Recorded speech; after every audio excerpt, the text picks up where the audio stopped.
And that's how you're supposed to handle it. That's how you're supposed to be a man about it. Yes, I messed up. Yes, I contributed to us losing the game. How much you want to say? I don't know. But he contributed. But he didn't blame anybody else. He didn't run. He didn't hide. He didn't get upset. He didn't walk away midway, through the interview or anything like that. He stood there, took it like a man. Because if he had been the guy who got the interception, if they were down and took it to the house for the win, he ain't going nowhere for that. So I give the kid credit, man. So if you're out there destroying them, give him a little bit of a break, man. The kid deserves it. The kid deserves it a lot. So, but last week is last week. Those games are done. They are sitting at home with 28 other NFL teams watching for this week. So we're going to get into, a discussion. I won't make my picks just yet because I still need a little bit of time, but we will talk about the conference championships that's coming up. I'll actually have my picks on Saturday's show, so you can catch that on thewaitaminuteshow.com Saturdays at 8 p.m. So if you want to hear those picks, you can tune in then, and also other sport news, and we'll get it popping like we doing today at lunchtime. That's right. Lunchtime sports. You can't ask for nothing much more, but we will stay with the Saints because since that game is over and since they're sitting at home, now it opens up the big conversation, the big question, the big elephant in the room that everybody knows is in there. Nobody's ignoring it. How are you going to keep Drew Brees? How is he going to come back? Will he go to another team? All these things are out there. Do anybody think, if in the chat room, in the Wait a Minute Show chat room, if you think something different, than what I'm about to say, then go ahead and put it in there and give me your reason, But do you think Drew Brees is going to leave? It took me probably about half a second. Hell no. No, he's not going. Why would Drew Brees go anywhere at this point? He finally has what he needs, a running game. It's equivalent almost to like John Elway. John Elway would throw. And thank you, Sin, in the chat room saying he shouldn't. He's saying, no, he shouldn't leave. And John Elway was the same way. When Terrell Davis got there, he got a running game. All of a sudden, everything changed. Drew Brees is getting older. Yes, he always throws 5,000 yards, and he didn't have 5,000 yards this year, but I don't think he needed it. When you got a consistent running game that got your back, you can do things. You can extend your career, but also you can take the pressure off your back. Drew Brees, even though, like I said, the Saints, I can't stand the Saints, but Drew Brees is the real deal. And he can't do it all by himself. So with this running game, it's more of trying to keep Mark Ingram, trying to keep other guys that's on this team. This defense has gotten a lot better, but are they willing to pay Drew Brees what? Because the number that they're throwing out there, and Tiffany Sports and Hill said Drew is a god in New Orleans. He ain't going nowhere. And she's right. But they're talking about $30 million for one season for Drew Brees. Yeah, $30 million.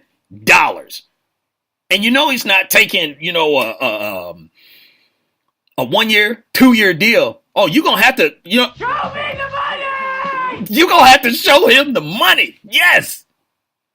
But is it worth it? If you can get another championship, Super Bowl out of Drew Brees, is it worth it? Heck yeah. It's definitely worth it. Definitely worth every penny that they spend. But you're going to have to try and make this contract that will at least give them some wiggle room for the future. Because I'm not praying. I don't want anything like this to happen. But, God forbid something happens to Drew Brees and he gets hurt or anything like that. And you got all that money locked up in him. So I don't want anything like that to happen. But I don't think Drew Brees is going anywhere. I think that he will get his money. 30 million. I don't know if it's 30 million, but I do think he will be getting paid more than Matthew Stafford, which he should. And that's my guy. I'm from Flint, Michigan. Flint for life. Lions. That's right. But yes, Drew. If Matthew Stafford is making the money he's making, Drew Brees definitely deserve more than that. So I don't think he's going anywhere. I don't think Saints fans don't have to worry about that. And if he did go somewhere, really, where is he going to go? Where is he going to go where he has, the fan base like he has in New Orleans? If he goes to another team, yes, that fan base is going to be excited, but it will be nowhere near what the fan base is in New Orleans. Everything that he has done for that city, when he went there, the time that he went there, nobody wanted to go there, and New Orleans fans know what I'm talking about, and everyone else should know what I'm talking about, so I don't have to go all into that. But he went there, and he stood with that city and helped that city, get better, take their minds off of things that, that they had on their heart, and he hasn't left. So I really do think him staying is not the question. It's really how much are you going to pay him? They got some young talent, and see, this is the thing that will probably make it work. They got young talent in far as draft picks. Marcus Williams is an example. Yes, I'm going to bring him up even though he made a mistake. Marcus Williams, Marshawn Lattimore. You got Michael Thomas. You just got Alvin Kamara. Mark Ingram is still fairly young. You probably still have Cam Jordan around for about 2 years. These are not household names and all this stuff, but guys like Manti Te'o, Willie Snead, Ted Ginn. You still got guys around. You just got to make sure the young guys, they accelerate faster than normal, and looks like they are, because these guys are really good, on the defensive side of the ball. So I think they could happen. So don't worry about it. I'm going to tell you right now, don't worry about New Orleans. I wish he would leave out of the NFC South, but that's not going to happen. That'd be one less quarterback my Falcons would have to worry about, but it's not going to happen. That's not reality. That's just a fantasy, That ninja who was in the building, shouts out to that ninja. He said, I will get the heir apparent so I wouldn't be held back by needing Drew Brees. If Saves Daniel isn't ready, or Chase Daniels, I think he was saying Chase Daniel. If Chase Daniel isn't ready, they're not going to be doing a good job of player personnel. Yeah, but they could. Here's the thing, though, Ninja. They could get their quarterback of the future in a draft. Supposedly, this is supposed to be a deep draft, of quarterbacks. And you got 2 years. You got 2 years to get that quarterback. And we've seen in the recent history that these quarterbacks that's coming into the league now, it's really not taking them that long. Jared Goff, we saw what he did in year 2. Carson Wentz, he was up for MVP at one point, and he's in year 2. Deshaun Watson came in. Everybody except the Houston Texans knew to start Deshaun Watson, but it took him a few weeks. But he looks like he's going to be the real deal. So you got some young quarterbacks that's coming into the league that are making immediate impact.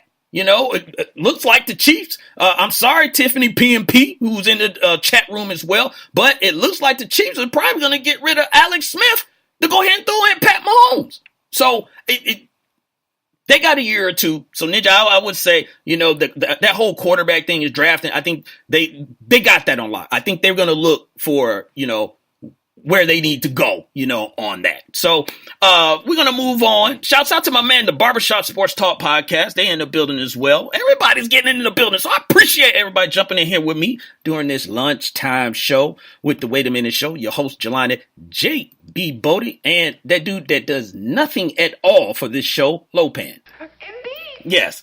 But let's jump into some NBA news. And at first, I thought it was just talk, but it just seems like it's gaining, momentum. It's gaining noise, and it seems like we're talking about it a little bit more than what we normally would talk about. And what am I talking about? And that is the NBA players versus the Zebras. Yes, the refs. This thing has heated up where now you got Carmelo Anthony saying he's done. I'm not talking to the refs anymore. CP3 is out there calling people out by name. Like, and refs that we don't even know that they know because they see them all the time, but calling them out by names, saying, you know, everybody here to see them and all this stuff. Yeah, they the show and all that. So I just, now look, in the players and refs, this goes back to the start of time, you know, or the day that basketball was invented and they brought refs into the game. It's nothing new for a player to, you know, oppose or not agree with like some calls or anything like that. But where this is getting to now, this is getting to the point where players are making it seem like these refs got it out for them. Like, I can't hit you in the streets, but I'm going to get you on this court, you know? And the refs on their hand, they're just saying, yo, these players are really getting full of themselves. Like, they really coming at me, you know, getting in my face, saying stuff to me, and getting all pumped up. Like we talked about, you know, with the whole NBA fights and everything, a lot of pumping your chest and everything. But we'll talk about some fights later on in the NBA, so stay tuned for that. But whose side are you on this, America? Or is it a side? Or is it just a bunch of people complaining about nothing? Angry Black Man who's in the chat room said they need to clean out the ref crop and start fresh. Too many missed calls and dictator type attitudes. And now I will say this, Angry Black Man. There is a couple guys who played, like Haywood Workman. He played in the league and he's a ref in the NBA. And I think there's a couple other guys that played in the league that also are, you know, refs in the league. So I don't know if they have as much problem, but it does seem at times that these refs go out there and maybe have the Joey Crawford, you know, syndrome, if you will. And what I mean by that, Joey Crawford, I mean, if there's one referee that probably everyone knows about, it's a bunch of them, Bavetta and all them guys. But, you know, Joey Crawford was known for no nonsense, teeing you up. He gonna tell you what he got to tell you. He'll be in your face, you know, and all that stuff. But he got a lot of respect, you know, from the players. Now, they did get into it with Joey Crawford, and Joey Crawford was a guy that if you saw him in the streets, it's like, oh snap, there go Joey Crawford. And I think maybe what, you know, these players might be leading to is that, you know, some of these refs are trying to make a name for themselves in this business at the expense of the players. Could that be? I wouldn't doubt it. It's 2018, man. I don't put anything past anybody, you know? But the way that they're going back and forth, though, man, this seems like, you know, children at some point, you know? They are really making a big deal out of this. Now, the refs are costing people games. Don't get me wrong. I'm not going to just totally downplay it. They are costing games. They're missing calls. I mean, the one, you know, on Giannis Antetokounmpo. Yes, I think I got that name now. When they were playing OKC and he stepped out of bounds and it was obvious. I mean, you're the one person that's closest to his foot, but everybody else in the arena saw it. You know, yes, it's stuff like that is killing players, you know. But I do think some of these refs, you know, have an agenda, or some of these refs, you know, take it to heart, you know, just like I think they, you know, some of these writers take it to heart with some of these guys that is up for the Hall of Fame in sports. You know, it's time for some get back, you know, but the players, you can't show up the ref though. There's no one's going to agree with you on that, you know. And especially, you know, I gave my Big L award, you know, last week, the Big Loser award to Rodney Hood. You know, he got into it with the ref threw him out, and then he over there slapping phones out of people's hands. That didn't have nothing to do with it.